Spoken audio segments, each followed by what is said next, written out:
Good evening, I'm Amna Nawaz. Jeff Bennett is away. On the NewsHour tonight, a federal judge for the first time says there's probable cause to hold the Trump administration in criminal contempt for defying orders to halt deportations to El Salvador. Negotiations over Iran's nuclear program hit a snag as the United States sends mixed messages about what it wants from a deal. And Health Secretary Robert F. Kennedy Jr. weighs in on the latest data showing a continuing rise in autism diagnoses. We examine the science that debunks widespread misconceptions about its cause. There was no evidence of an association between the MMR vaccine and autism.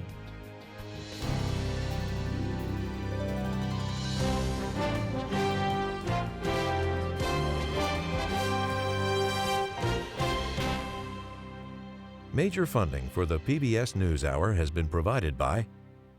In 1995, two friends set out to make wireless coverage accessible to all. With no long-term contracts, nationwide coverage, and 100% U.S.-based customer support. Consumer Cellular. Freedom calls. It really matters when you have an opportunity to give back. Being part of something that's bigger than myself, that's what brings me happiness. Being able to integrate your professional career with some of these other things that are important to you, it's critical to be happy at the end of the day. You know, this is our community too, and we want to participate and give back to it. People want those opportunities to make an impact and a difference.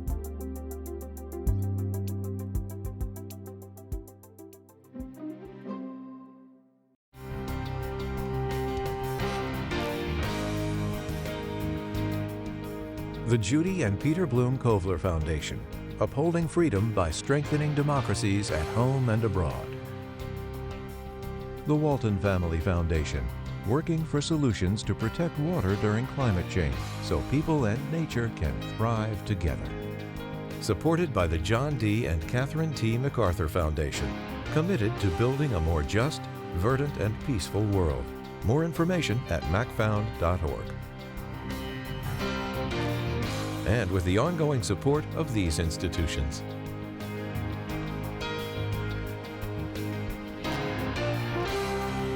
This program was made possible by the Corporation for Public Broadcasting and by contributions to your PBS station from viewers like you. Thank you. Welcome to the NewsHour. What started a month ago as a challenge to the Trump administration's deportation policy has morphed into a full-blown battle over executive and judicial power. For the first time, a federal judge in Washington said there is probable cause to hold the administration in criminal contempt. This after Judge James Boasberg says Trump officials defied his orders to turn around planes carrying deported migrants to a mega prison in El Salvador. The administration says it will appeal. To explain what this latest order means, we're joined again by Steve Vladeck, a constitutional law professor at Georgetown University. Steve, thanks for joining us. So in part of Judge Boasberg's opinion today, he wrote this, quote, "The court ultimately determines that the government's actions on that day demonstrate a willful disregard for its order, sufficient for the court to conclude that probable cause exists to find the government in criminal contempt." Steve, willful disregard for its order. Is the judge saying here that the administration is not complying with his orders? Certainly, at least that it did not comply, Amna, at least back on March 15th when we had those 3 planes of immigrants who were sent to El Salvador. And I think one of the important notes here is that, Chief Judge Boasberg, even though this is a pretty important step, it's actually still a fairly cautious one. He's not holding anyone in contempt yet. He's saying, I think there's probable cause to believe there's contempt. And he wants to know more. He wants the government to produce more information about exactly who knew what when about those 3 plane flights. So we've now had a response from the White House as well. Communications Director Stephen Chung posted this online. He said, "We plan to seek immediate appellate relief.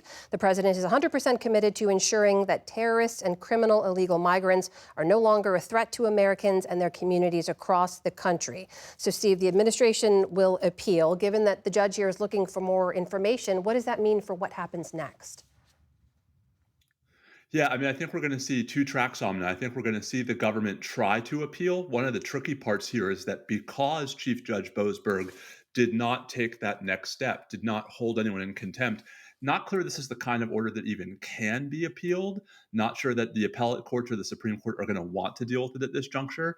And then if it goes forward in the district court, Chief Judge Boasberg said, hey, government, if you want to avoid all of this, you can by purging the contempt, by providing hearings, by providing the due process that was not provided to the 200 and some odd men who were sent off to El Salvador back in March.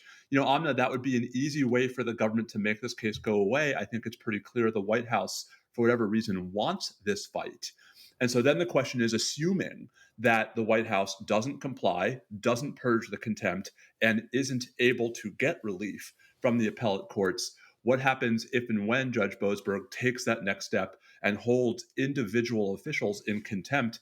That will be the thing to watch for. So if you assume all of that does unfold as you laid out, if the courts are meant to be the check on the executive power here, what's the enforcement mechanism for any of this? So this is where things get a little complicated. So under the criminal contempt statute and the federal rules of criminal procedure, which I know everyone has right on their armchairs at home, the judge has the power to first ask the Justice Department to prosecute a criminal contempt of court. I think it's safe to assume Pam Bondi's Justice Department is going to have no interest in prosecuting contempt here. And then there's a rule in the federal rules of criminal procedure that says in that case, the judge can appoint a private special prosecutor to try the criminal contempt. Amna, what's tricky here is that there are some pretty serious constitutional objections to that rule.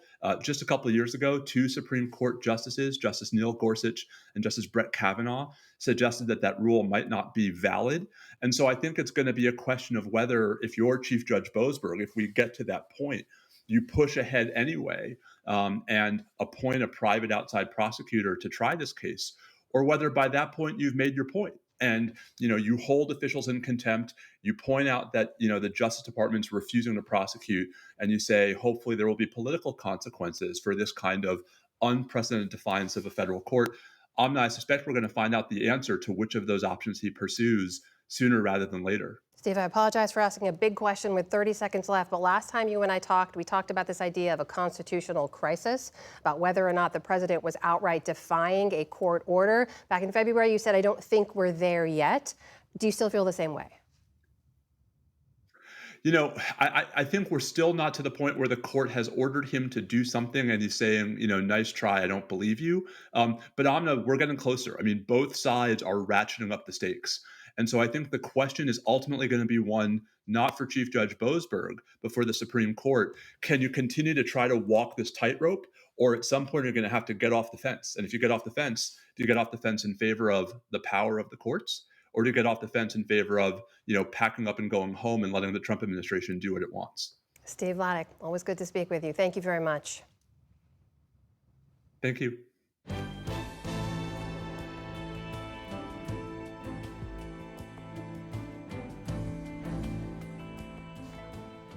In the day's other headlines, the Trump administration has sued the state of Maine for allowing transgender athletes to play in women's and girls' sports. Attorney General Pam Bondi and Education Secretary Linda McMahon say that amounts to discrimination based on sex, violating Title IX. Bondi also warned of other consequences. Maine's leadership has refused to comply at every turn, so now we have no other choice. We are taking them to court. And we are also considering whether to retroactively pull all the funding that they have received for not complying in the past. The lawsuit is the latest in a growing feud between the administration and Maine's Democratic Governor Janet Mills. Back in February, she told President Trump, quote, "We'll see you in court," when he threatened to pull federal funding for Maine at a White House event. In a statement today, Mills said the issue was not about protecting girls, but, quote, about states' rights against a federal government bent on imposing its will instead of upholding the law. Meanwhile, another Democratic-led state, California, is suing the Trump administration over the president's sweeping tariff policy. Governor Gavin Newsom says Trump lacks the authority to impose tariffs. From a farm in the state's Central Valley, Newsom said tariffs are already driving up prices across California, the nation's largest importer. Mr. Trump has used a 1977 law to justify his executive trade actions in a time of national economic emergency. But the lawsuit argues that levying tariffs is not one of his powers and only Congress has the authority to impose them. An Army base in Georgia has taken back its old name, but military officials say it's in honor of a different soldier than the Confederate general who was once its namesake. A ceremony today officially renamed Fort Moore back to Fort Benning in honor of Army Corporal Fred Benning, who served with distinction in World War I. He embodies the very spirit we strive to cultivate here at Fort Benning. That spirit, one of dedication, courage, leadership, is reflected here at Fort Benning in our three tenets. The base was named Fort Moore in 2020 as federal law now prohibits naming military bases after Confederates. Benning, which is home to the elite Army Ranger School, is the second U.S. base to have its name change reversed. Fort Liberty in North Carolina was renamed back to Fort Bragg last month. Puerto Rico is facing a massive power outage across the entire island. It puts 1.4 million customers in the dark, with Easter Sunday just a few days away for the mostly Catholic U.S. territory. The island has dealt with repeated outages since Hurricane Maria crushed its power grid in September of 2017. Officials say they are working diligently to address the outage and find out what caused it. A new CDC study says depression has become more common among U.S. adults and adolescents over the past decade. Over 13% of people aged 12 and older reported experiencing depression over a 2-week period during the survey. That is up from just over 8% the decade before. Rates were higher among women than men. Overall, depression prevalence decreased with age. Despite the high rates, only 40% of people with depression sought therapy or counseling. Federal Reserve Chairman Jerome Powell said today that President Trump's tariffs could slow the economy and accelerate inflation. That grim outlook sent markets plummeting. The Dow Jones Industrial Average lost 700 points, but that was actually the smallest drop on the day. The Nasdaq fell by over 3%, while the S&P 500 finished down by more than 2%. Speaking publicly for the first time since leaving office, former President Joe Biden said the Trump administration has, quote, taken a hatchet to Social Security. Biden was the keynote speaker last night at a Chicago conference for the disabled. He never referred to the president by name, but was forceful in his condemnation. Social Security is more than a government program. It's a sacred promise.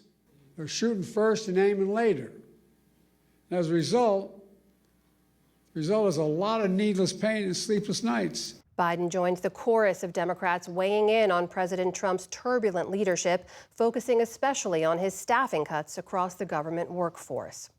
And a passing of note. Charismatic game show host Wink Martindale has died.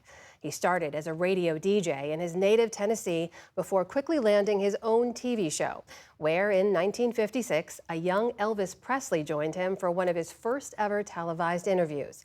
Martindale said those early days prepared him for his decades-long game show run, hosting hits like Gambit in 1972, and then... It's Tic-Tac-Toe! And now here's our host, Wink Martindale! He led the classic X's and O's puzzle game Tic-Tac-Toe that ran on CBS until 1985. In 2006, he received a star on the Hollywood Walk of Fame. Wink Martindale had been battling lymphoma. He was 91 years old. Still to come on the News Hour, a whistleblower alleges that Elon Musk's Doge team caused a potentially illegal security breach at the National Labor Relations Board. The Trump administration's latest efforts to slash federal funding for public media. And we report from Chad about systemic sexual violence against Sudanese refugees. This is the PBS NewsHour from the David M. Rubenstein Studio at WETA in Washington, and in the West from the Walter Cronkite School of Journalism at Arizona State University. Today, Iran and the U.S. confirmed that a second round of talks over Iran's nuclear program would take place this weekend in Rome. But at the same time, both the U.S. and Iran have hardened their negotiating positions after describing the first round as constructive. Nick Schifrin's been following this today and joins me now. So, Nick, let's start with the U.S. side here. What's the U.S. position going into this second round of talks? As you said, Amna, the mood music after the first round in Oman seemed in sync. These were mostly indirect talks moderated by Oman's foreign minister between top presidential special envoy Steve Witkoff and Iranian foreign minister Abbas Araghchi. Both sides described them as positive, as constructive, and on Monday night, Witkoff went on Sean Hannity's show and seemed to support a key Iranian demand that Iran would be allowed to keep its nuclear enrichment program, even if that program would be capped. The president means what he says, which is they cannot have a bomb. The conversation with the Iranians will be much about two critical points. One, enrichment. As you mentioned, they do not need to enrich past 3.67%.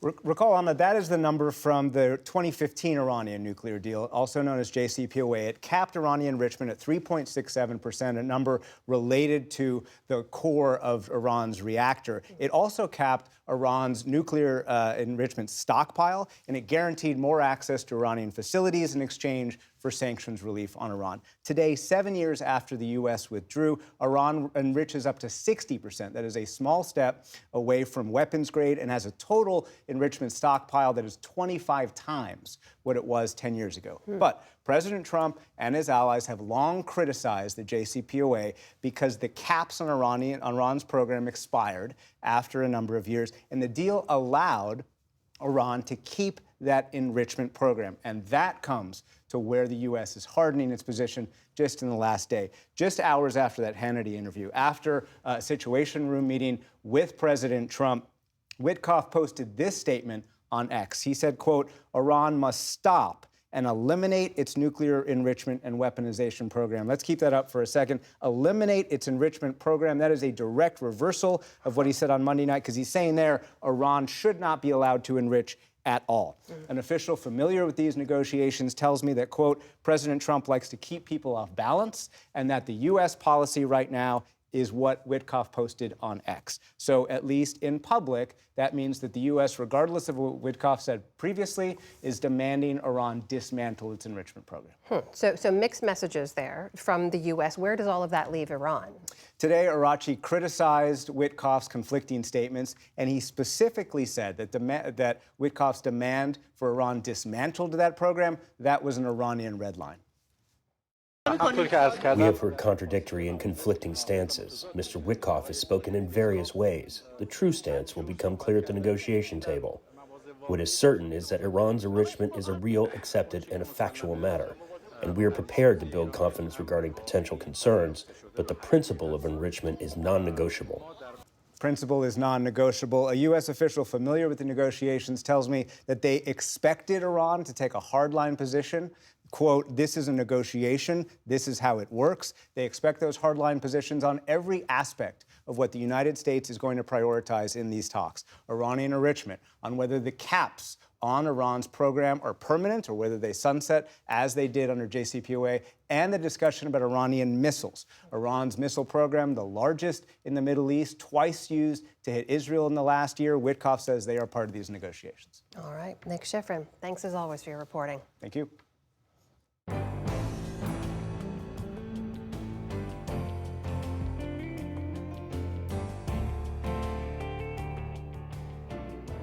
Since President Trump re-entered the Oval Office, billionaire Elon Musk and his Doge team have been sweeping through federal agencies, accessing sensitive data as part of the effort to scale back the size of government. We're getting new information about the scope of that access at one independent federal agency. That's the National Labor Relations Board, which protects workers' rights to organize and investigates unfair labor practices. A whistleblower complaint filed by an IT staffer at the NLRB claims that Doge gained access to closely guarded data, including case files, and that could have led directly to a, quote, significant cybersecurity breach. That whistleblower, Daniel Baroulis, joins me now along with his lawyer, Andrew Buckeye. Welcome to you both. Thanks for being here. Thank you for having us. So Daniel, let's just start with you. You had been at the agency for about under a year or so. It was about early March when the DOGE team arrived at the headquarters. When and how did you notice that something wasn't right, something was going on? Sure. I was doing metrics review, kind of looking around, trying to do optimization of our own, because we're always trying to save money. And we were identifying different things, and we noticed something that was off. Me and a couple of different people noticed different points, but it kind of added up to a bigger picture. They're called indicators of compromise in the private sector. And so when I noticed these indicators, red flags went off in my head, and I said, something's up here. So I investigated farther at that point. And what did you find as you investigated further? What was happening to the data that you saw? Sure. At first, I didn't have a good picture, so I started to try to rule out possibilities of what benign could have caused these large exfiltration of data, could cause these large spikes of internal transfers. Exfiltration of data, to be clear, Sure. you saw a large amount of data being moved out of the NLRB system, is that right? That's correct, leaving a network interface that faces towards the public internet, something that would only occur if you were to transfer a file outside of our secure system. And that caught your attention, why? I'm assuming that kind of thing doesn't usually happen? It was very abnormal. There's a 200 or 300% increase in that time period as to what normal baseline is. So that's definitely unusual and warranted more investigation. And in the affidavit, you say that you detected the removal of 10 gigabytes worth of data. Do you have any idea what kind of data we're talking about? Why this would cause concern? Sure. So what that data spike correlated with was data that was transferred off of an internal record-keeping device that was only used for internal case data. So this system only has the private information about union organizers, the privileged business proprietary technologies, competitors, those kind of things are in that system only. There's no other data, there's nothing else except that. So that correlated data spike lined up at the exact time window and the same amount. And so that's what we can determine was taken, was data out of that system particularly. So Andrew, the White House responded to our request with a statement about this, and they said, quote, it's months old news that President Trump signed an executive order to hire DOGE employees at agencies and coordinate data sharing. Their highly qualified team has been extremely public and transparent in its efforts to eliminate waste, fraud, and abuse across the executive branch, including the NLRB. So Andrew, they're arguing this is all part of their work that they're doing to cut waste, fraud, and abuse. If the administration is taking the position that having data exfiltrated out of the United States government and potentially into other nation states, if that's about efficiency and effectiveness for the nation, it doesn't make any sense. Within 15 minutes of DOGE engineers creating accounts, usernames and passwords within internal systems within DOGE, within 15 minutes of the creation of those accounts, somebody or something from Russia tried to log in with all of the right credentials, meaning they had the right usernames and right passwords. And the question is, how do they get that and why? The second question that I have is that why is it that from what Dan has seen, as well as others, because we have spoken to other individuals who are able to corroborate this, which is that some of the data is also using Starlink as a backdoor.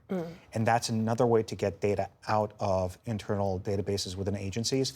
And Starlink has now direct access where information is likely, we believe, is funneled directly into Russia. So let me ask you, based on the evidence you've seen, do you have a view about why the DOGE team would have been accessing and exfiltrating, sending out all of this data? That I don't know. I don't want to speculate as to the why, because there are so many questions that would, subsequent questions that would lead to. Yeah. But that certainly is the question: is why are they doing this? Now, part of it may be there's a component where this could be intentional. There's also a component where this is simply sloppiness. I mean, another thing that we have seen within databases within the government, as Dan will be able to talk about, is that internal databases throughout the government have been opened to the open internet. Yeah, that's the key. Is these are not just my agency; these are Department of Treasury, these are Department of Energy, Department of Defense. So these are the critical systems that those agencies use that basically turn on the porch light for other foreign nation states to come on in. And I need to ask you as well, Daniel, because Mr. Musk's own companies have faced complaints at the NLRB. We know he brought just last year a case to federal court, basically arguing that the agency structure was unconstitutional, arguing it shouldn't exist in the first place. Is there any way of knowing if the DOGE team accessed any information related to cases about Elon Musk? One of the frustrating things about this is there's been roadblocks introduced along the way. One of the things I don't have is access to that level of data. Those logs and records of what was accessed during that time are missing, and just coincidentally missing after the data spike incident. You know, no other period of time is missing except that small window. Missing from your view? Would you know if other people have access to that? They were deleted entirely. You were able to confirm that? Yes. I had another 8, yes, absolutely. Another key point to your question is that, you know, the data that was flying out of NLRB was case-related data. It was their internal case management system.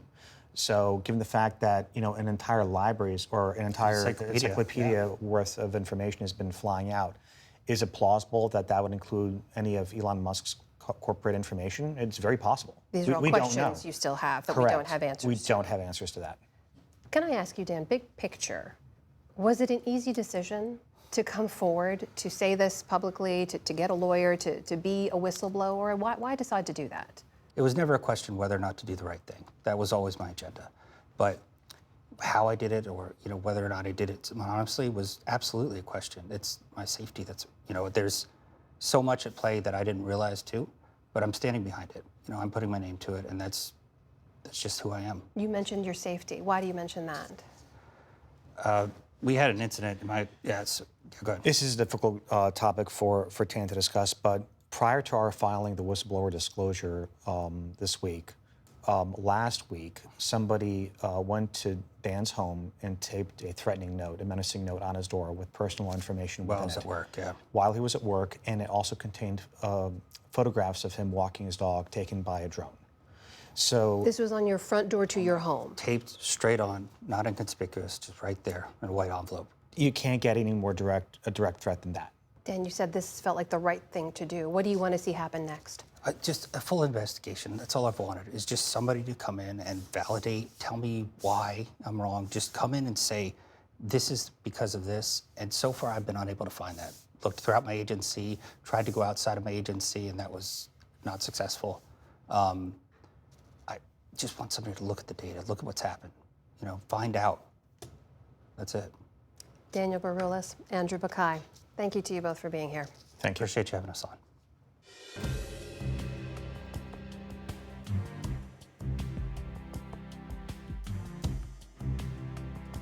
Today, Health Secretary Robert F. Kennedy Jr. pledged to find out what is driving the country's rise in autism spectrum disorder, or ASD, after a new report from the Centers for Disease Control and Prevention said that rate had continued to climb.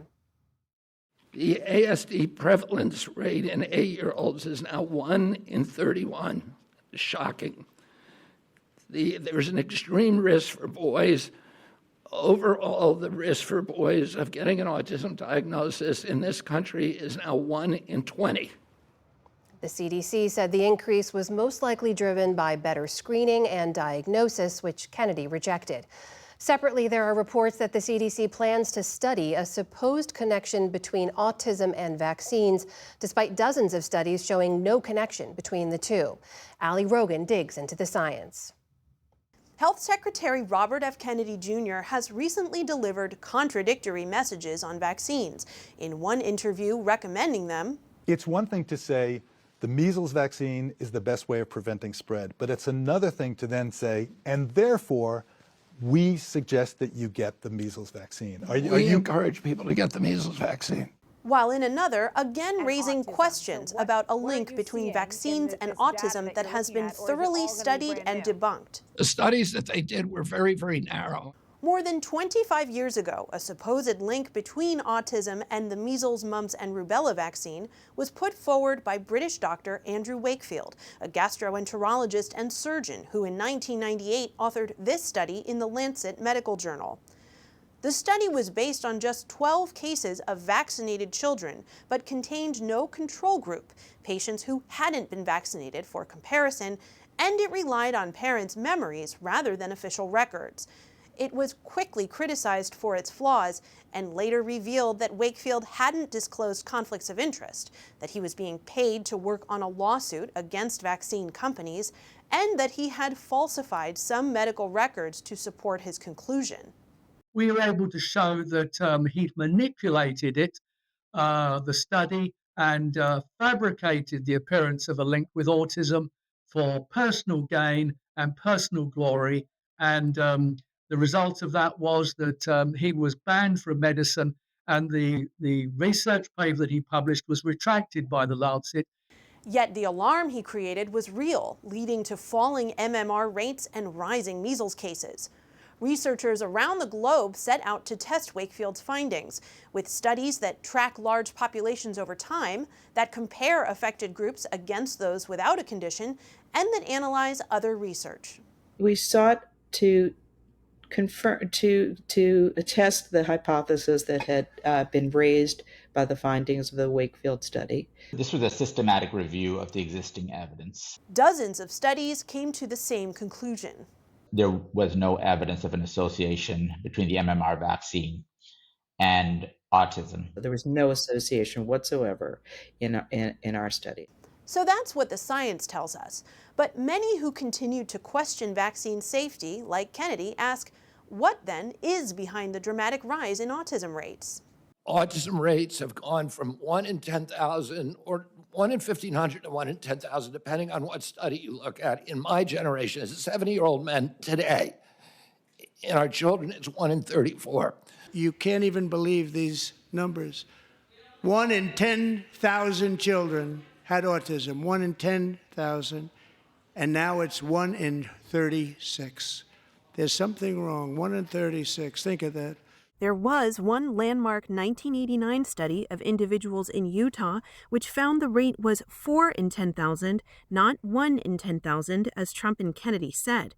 Official estimates began in 2000 and show the rate in children jumped from 1 in 150 that year to 1 in 31 in 2022. Still a huge increase. And researchers say there are a lot of reasons for that. Some we understand, but many we don't. The first is changes in how we diagnose people or who we're including as having autism. The second is changes in recommendations from the American Association for Pediatrics to what pediatricians should be looking for in signs during wellness visits. The third reason is due to increased awareness and acceptance of autism in our communities. And then the fourth is changes in some trends over time for factors that we know are associated with increased likelihood of autism. Things like preterm birth and fathers being older in age when they're having children.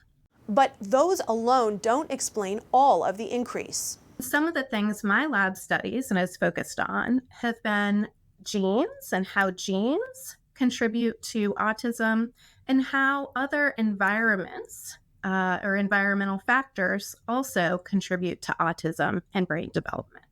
Environmental factors like the air we breathe, what we eat and drink, infections, and many more. There are so many factors in the environment. The question is where to look. And when you look for one, you find that interacts with another one, right? So, for example, what if children experiencing a lot of stress in their households is a factor that contributes to autism? Well, maybe those very families are the ones using more screens. So is it the stress or is it screen time? Researchers are now working to determine what these many factors could be and how they might interact with many genes to cause autism. Some are also studying how to detect autism even earlier in life, using brainwave analysis on infants well before behavioral signs show up. The reason this work is so important is that it may give us a way to predict in the first half year of life which babies will go on to develop autism. And if we can do that, then we, A, can scale this up throughout the United States in pediatric clinics, for example, and B, we can start to develop interventions that can be used in babies as young as 3 to 6 months of age. Researchers say this should be the focus going forward, not another study looking for a connection between vaccines and autism. At the population level, it's been answered. There have been innumerable studies, in fact, to such a point that they have actually stopped conducting the studies from what I could see, or to the same extent that they had been before, because the conclusions are always the same. This question has been so thoroughly investigated, one could argue, why throw even more money at a question that has been answered when that money could be better spent trying to figure out what does cause autism, not what doesn't cause autism? For the PBS NewsHour, I'm Allie Rogan. Let's delve further now into Secretary Kennedy's remarks from today. Stephanie Tsai has more. Amna, in today's press conference, the health secretary made no mention of vaccines and instead emphasized the government's plans to study potential environmental factors that may lead to autism spectrum disorder. For more, we're joined by Christine Ladd Acosta with Johns Hopkins Bloomberg School of Public Health. Christine, thank you so much for joining the NewsHour. I understand your research focus is on how genes interact with the environment to affect our health. So I want to play something Secretary Kennedy said today when talking about the dramatic rise in autism among children. We know it's an environmental exposure. It has to be. Genes do not cause epidemics. They can provide a vulnerability. You need an environmental toxin. Secretary Kennedy really emphasized in his press conference today this idea of environmental toxins, and he referred to anything from food additive to medicine to ultrasounds as being potential factors. Over the decades, has there been enough research into those potential environmental factors? It's a great question. There has been some research in more recent years on environmental factors, and by environment, I really mean anything outside of our genes. And to date, the science really points most strongly to several factors we've learned or environments, including preterm birth. So individuals that are preemies have a higher likelihood of autism. Pregnancies where moms experience pregnancy conditions have also been associated with risk of autism in their offspring. And there have been some studies on chemical toxicants, things like the air we breathe and air quality, and trying to understand whether that impacts autism. Certainly, there are other environmental exposures that we do think need to be considered, and in particular, in the context of a person's underlying genetic liability for autism. Secretary Kennedy has said that by September, we will know what has caused the autism epidemic. And he says we'll be able to eliminate, again, those exposures, referring to what he believes is environmental catalysts for autism. Do you know anyone in your field that thinks that is a realistic timeline? So I think many of us, we all want answers and would love to have those quickly. I think to do really good science takes time. And because autism is so complex and has such a broad range of symptoms that individuals experience, it's going to take time to really figure out which genes and which specific environmental factors influence autism symptoms across the spectrum and how different combinations of those come together. And it's really important we don't lose sight of doing good, high quality science of high integrity and not at the expense of time in a rush to get the right answers. You spoke earlier about how a lot of the surge that we're seeing in autism cases may have to do more with how we're diagnosing autism as well as awareness. Kennedy took issue with that, taking pains today to say that those explanations deny what he considers an epidemic. Do you think there is what he calls epidemic denial out there? So I don't want to characterize what he said. What we do know is that we used to diagnose things like Asperger's, pervasive developmental disorder. And we had these really specific diagnostic names and conditions that with changes in the diagnostic criteria, now all of those separate conditions fall under this broader autism spectrum umbrella. And so that alone, right, this broader umbrella and net brings in individuals and increases the number of individuals with autism. Does that fact make it less of a public health crisis, or do we have a public health crisis on our hands?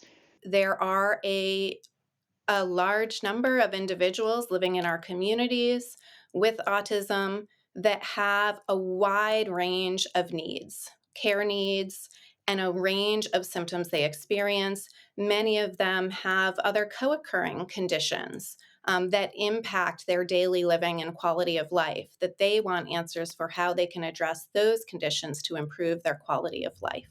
And so I think there is a need for continued research in this area to address their needs. Christine Ladd Acosta with Johns Hopkins Bloomberg School of Public Health. Thank you. Thank you, Stephanie.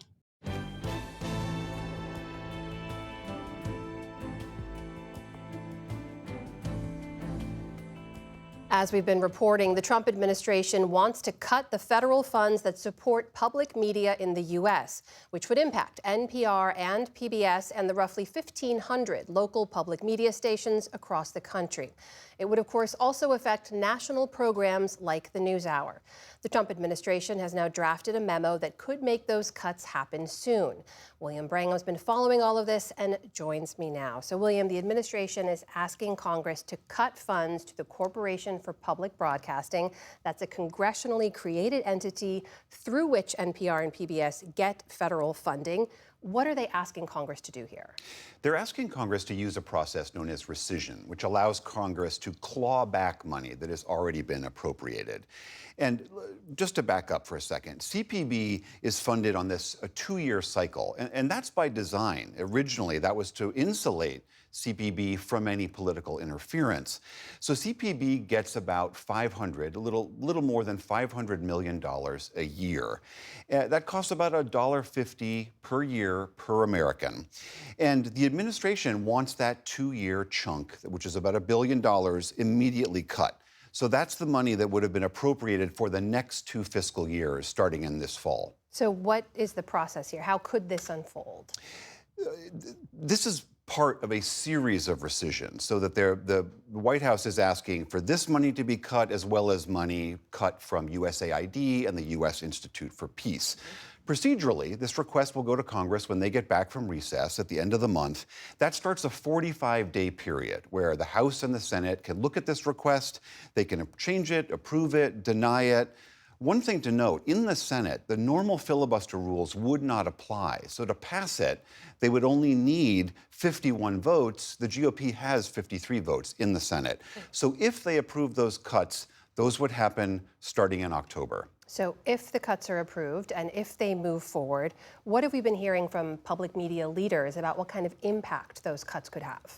They have been saying across the board that this would be a major, major blow, especially to the large number of small rural stations that are spread all across this country. The head of Alaska Public Media, who testified before Congress earlier this year, said that if these cuts go through, that likely most of the 26 stations spread across Alaska and all the reporters who work for them would have to close. NPR's CEO, Catherine Maher, was on NPR today and was asked about some of this. Here's what she had to say. We get so much value as public media by being part of a 50-state network that covers 99.7% of the American population. If federal funding goes away, that network is absolutely at risk. The quality of service, the ability to cover everyone, people who live in what would otherwise be news deserts, and as a result, there's no question that NPR would not be able to pull from that richness of our national coverage. PBS's chief, Paula Kerger, she said in a statement she put out yesterday that PBS produces a lot of hugely important educational programming for children, a wide array of cultural and artistic programs. She also said this, quote, rescinding these funds would devastate PBS member stations and the essential role they play in communities, particularly smaller and rural stations who rely on federal funding for a large portion of their budgets. This would also impact national programs like ours, like Frontline, like All Things Considered, because part of that federal money goes to local stations who then use it as fees to pay for the rights to air our programs. So impacts across the entire network. And William, it's worth pointing out, too, some Republicans have long wanted to cut funding for public media. What is this administration's argument for why they want these cuts now? You're right. Republicans have long argued that there is a liberal bias on public media, that conservative voices are excluded or marginalized. The Trump administration makes that argument, and they also make the argument that by covering issues like race in America, gender issues, LGBTQ issues, that public media is somehow on a campaign to change the culture of America. Russell Vogt, who is the current head of the Office of Management and Budget and was also a major author of Project 2025, here's how he described it. You have the $1 billion for the Corporation for Public Broadcasting, which is predominantly the NPR and PBS, which is giving us leftist news for decades and cultural indoctrination for the last 4 or 5 years. We should note, PBS and NPR have consistently been rated some of the most trustworthy and reliable news sources in America. That is from surveys of public opinion, as well as independent analyses of media bias.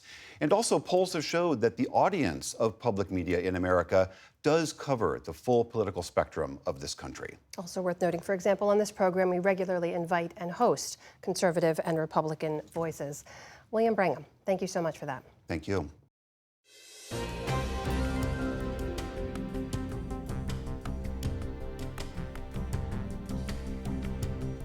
Amid Sudan's civil war in the western region of Darfur, the paramilitary Rapid Support Forces, or RSF, are using sexual violence to terrorize women and girls from non-Arab ethnic groups. These are war crimes and have sparked international outrage. Special correspondent Neha Wadekar and filmmaker Zoe Flood, with the support of the International Women's Media Foundation, traveled last year to interview survivors of these crimes and one woman determined to help them heal. And a warning, this report includes graphic descriptions of sexual violence. Before war broke out in Sudan, Zahra Khamis was enjoying a peaceful life with her family in the West Darfur capital of Al Geneina, where she was employed as a social worker. She now joins more than 235,000 other refugees living in this makeshift camp along the Chad-Sudan border. Despite losing everything, Zahra is showing up for her community, especially its women. Zahra supports women and girls targeted by militia groups in Sudan who are using sexual violence against non-Arab communities, especially the Masalit ethnic group. Sexual assault was used as a weapon to destroy our community because it's something you can't forget.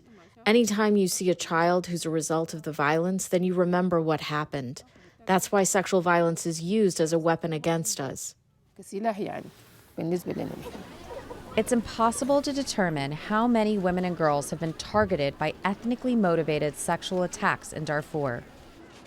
The UN and human rights groups have tracked hundreds of incidents, the majority carried out by members of the RSF and its allies. But the numbers are likely much higher. Zahra herself manages a heavy caseload. She makes house calls to identify survivors and then connects them to services. The number is very high. Some are in different places. Here I have more than 30 cases, and some are in the other camps. I have a total caseload of 60 people that I follow, but the number is much higher than that. 24-year-old Amira is among them. Like other survivors in this piece, we've changed her name. She and her mother were alone at their home when 4 armed men barged inside and demanded that Amira join them in the next room. They called me, but I refused to go. So they pointed a gun at my head. When I got to the other room, he said, "Take off your clothes. And if you don't do that, I will kill your mother." Amira says her mind disconnected from her body during the rape. In the moment, I wasn't aware of what was going on. Afterwards, my mother helped me put on my clothes, and we left. With little financial support, Zahra has created a women's center in the camp. She works with other Sudanese women to create a safe space for survivors in their community. People who've experienced sexual assault don't want to be with others. They're always alone and sad and don't want to interact. Once they come to the center and see others having normal conversations, they feel relaxed enough to share their stories. 19-year-old Fatima also survived a horrific ordeal. in which armed men raped her and 8 of her family and friends, including one 16-year-old and a 12-year-old child. Among the 8 who were raped, 2 died on the spot because they were too young. They died in such a brutal way. Blood was pouring out of their mouths. Experts say that sexual violence in war can impact individuals, families, communities, and countries for decades to come. Afterwards, I saw that my body was covered with liquid. I don't know if it was blood or something else. I was very disturbed. I later took some medication for the pain. A major impact for me was emotional. I couldn't talk to people and couldn't eat. I stayed alone in our home at the camp. After I discovered that there is a center for women in the camp, I went there, and I've started to recover. Zara also helps to connect survivors to medical care. Facilities in Adre are extremely limited. The nonprofit Doctors Without Borders, known by its French acronym MSF, offers a range of services. This is a mental health unit run by MSF. In these private rooms, psychologists and mental health experts support women and girls who are survivors of sexual violence in Sudan. The stories I'm hearing are horrifying and heartbreaking. Women and girls are being subjected to gang rape, sexual enslavement, and many of them have become pregnant as a result of rape.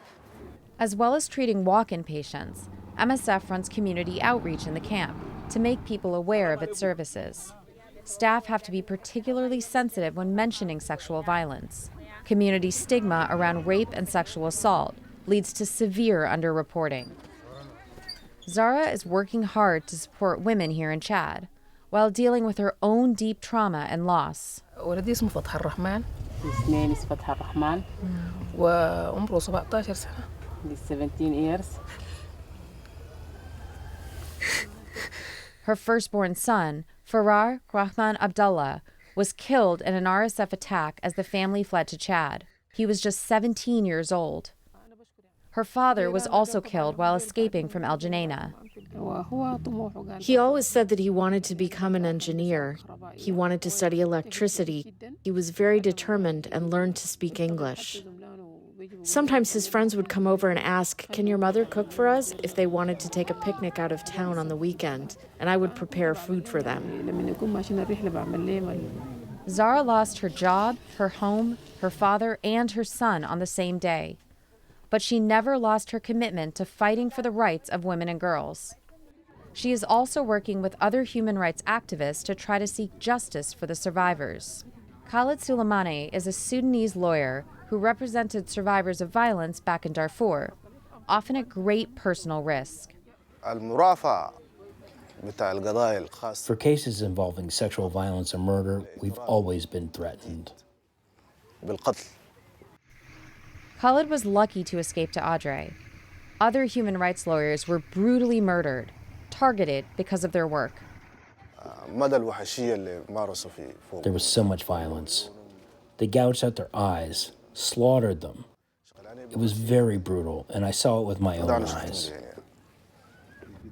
In Adre, Khalid is helping to document cases of sexual violence while sharing information with international lawyers.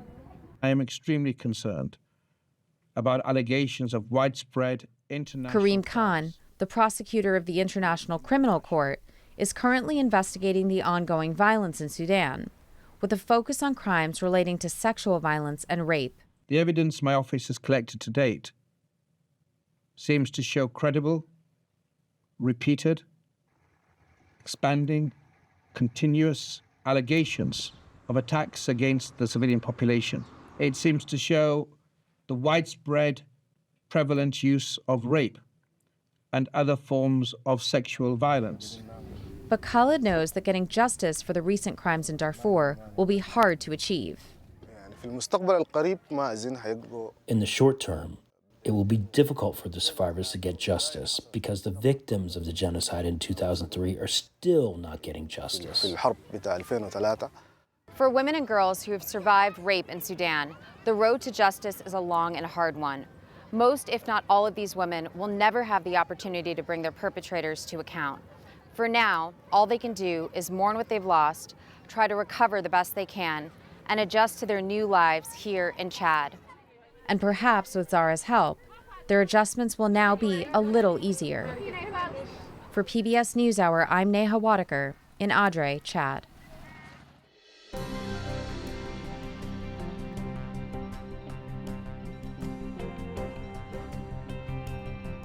And that is the NewsHour for tonight. I'm Amna Nawaz. On behalf of the entire NewsHour team, thank you for joining us.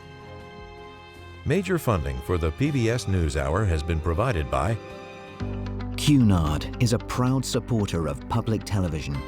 On a voyage with Cunard, the world awaits. A world of flavor, diverse destinations, and immersive experiences. A world of leisure and British style. All with Cunard's White Star service.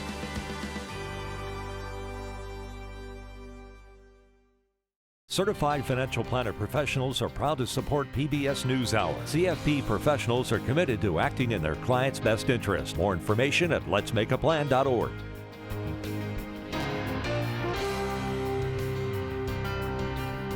Friends of the NewsHour, including Jim and Nancy Bildner and the Robert and Virginia Schiller Foundation.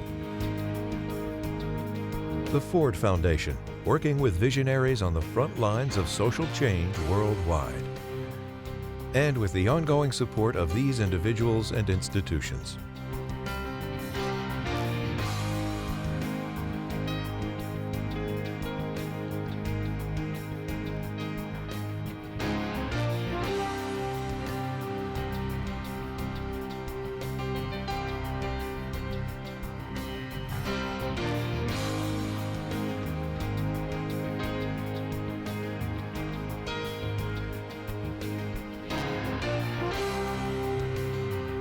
This program was made possible by the Corporation for Public Broadcasting and by contributions to your PBS station from viewers like you. Thank you.